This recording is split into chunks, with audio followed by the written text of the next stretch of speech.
Hello, welcome back to the YouTube channel. I am Nick from Australia. I just want to give my quick thoughts on Tonga beating Australia about 24 hours ago, which was absolutely insane. Wow.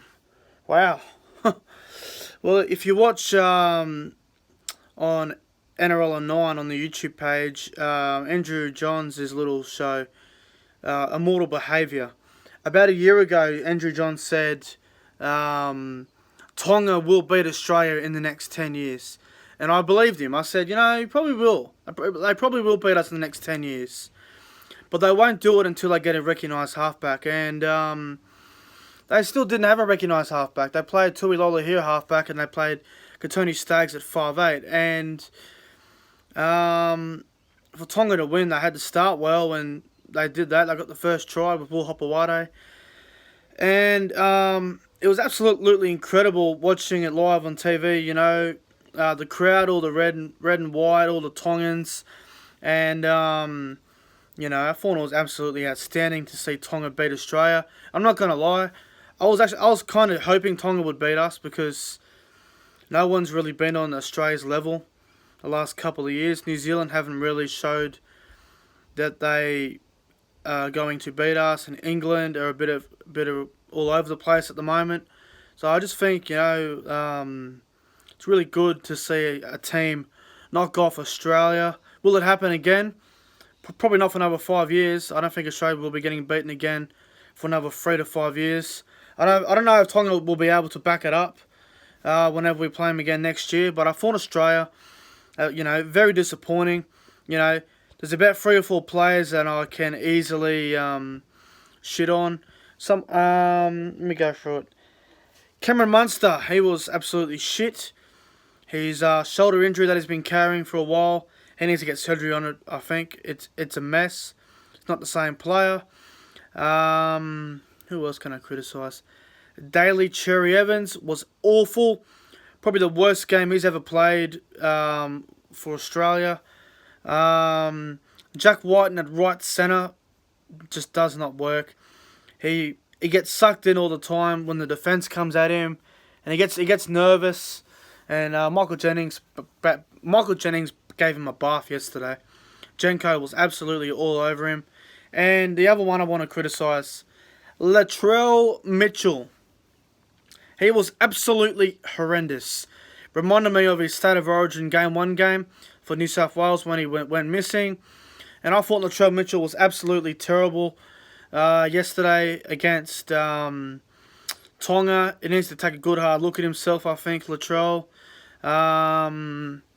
He was going up against guys that, to be fair, aren't really the greatest players in the world. And I thought Latrell Mitchell was absolutely horrendous. There has been a bit of criticism that's been a bit over the top, I think. You have a bad game, you have a bad game. That's just what happens. To all the people out there who want to be on social media being racist and making fun of Latrell Mitchell and his heritage and his culture and everything that Latrell Mitchell believes in, I think all those people can go and fuck themselves.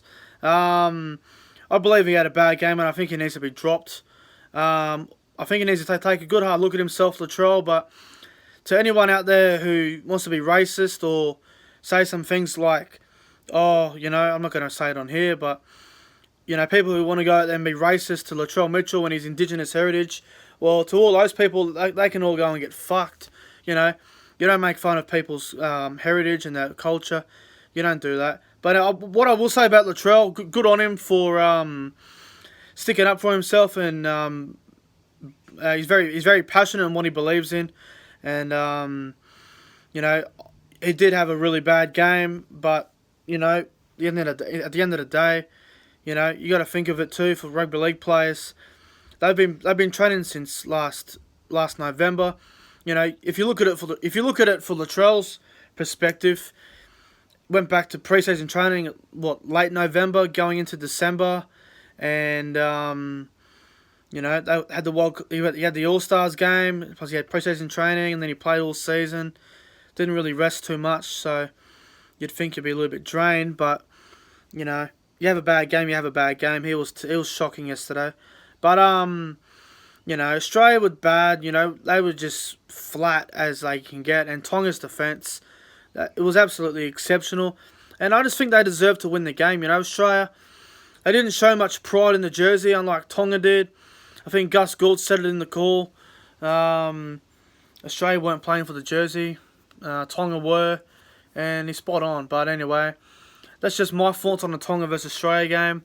I didn't do a video on the games because, to be honest, I didn't really care. All I cared about was the Australia versus Tonga game. New Zealand beat Great Britain. I think it was 12-8. Great Britain played shit, and I think McGilvray almost scored, but he didn't score. And then I think the other game, Fiji gave it to Samoa, and I thought Samoa would win. So I'm glad. It's funny, if I had to do a tips video, I would have got them all wrong, because I went for Samoa, Great Britain, and Australia. So I would have been out of money. Lucky I didn't have any bets on it.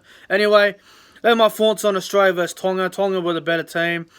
Their forward pack was unbelievable. Takiaho got man of the match, I think, or Michael Jennings. They were the two best on field. Taumalolo and Pangai were brilliant, and Australia's best player was Payne Haas. Anyway, that's pretty much it for this video. I'm going to get out of here. The New Zealand Warriors review will be coming up sometime soon. I know I said it would be up last week, but I just didn't get around to it. So the Warriors review will be coming up soon. Thank you guys for watching, and I will see you guys in the next one.